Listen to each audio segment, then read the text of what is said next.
കർത്താവായ ദൈവമേ, ഞങ്ങളുടെ ചിന്തകളെയും പ്രവൃത്തികളെയും ഞങ്ങളുടെ സംസാരത്തെയും ഒക്കെ അവിടുന്ന് ഇന്ന് വിശുദ്ധീകരിക്കണമേ.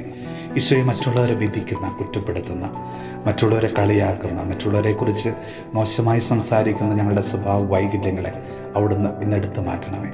ഈശോയെ, പലപ്പോഴും ഞങ്ങളുടെ മാതാപിതാക്കൾ എങ്ങനെയാണ്, മക്കളെങ്ങനെയാണ്, ജീവിത പങ്കാളി എങ്ങനെയാണ്, അമ്മായപ്പനും അമ്മായിമ്മ എങ്ങനെയാണ്, മരുമക്കൾ എങ്ങനെയാണ്, സുഹൃത്തുക്കൾ എങ്ങനെയാണ്, സഹോദരങ്ങൾ എങ്ങനെയാണ് എന്ന് പറഞ്ഞ് മറ്റുള്ളവരെ കുറ്റം വിധിക്കുന്ന ഞങ്ങളുടെ സ്വഭാവത്തെ, മറ്റുള്ളവർ കാരണമാണ് അല്ലെങ്കിൽ ഞങ്ങളുടെ സാഹചര്യങ്ങളാണ് ഇങ്ങനെ ആക്കി തീർത്തതെന്ന് പറഞ്ഞ് സ്വയം ന്യായീകരിക്കുന്ന ഞങ്ങളുടെ സ്വഭാവത്തെ ഈശോയെ അവിടുന്ന് ഇന്നെടുത്ത് മാറ്റണമേ.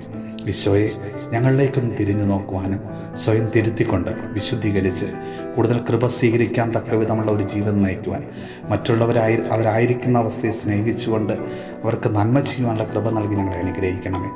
നമ്മുടെ കർത്താവ് ഈശോ മിശിഹായുടെ കൃപയും പിതാവായ ദൈവത്തിൻ്റെ സ്നേഹവും പരിശുദ്ധാത്മാവിൻ്റെ സഹവാസവും പരിശുദ്ധ അമ്മയുടെയും വിശുദ്ധ യോസേപ്പ് പിതാവിൻ്റെയും മാധ്യസ്ഥവും വിശുദ്ധ പുരുഷൻ്റെ സംരക്ഷണവും നമ്മളോടും നമ്മുടെ ഭവനത്തോടും നമ്മുടെ ഇന്നത്തെ എല്ലാ പ്രാർത്ഥന നിയോഗങ്ങളോടും കൂടെ ഉണ്ടാകുമാറാകട്ടെ, ഇപ്പോഴും എപ്പോഴും എന്നേക്കും.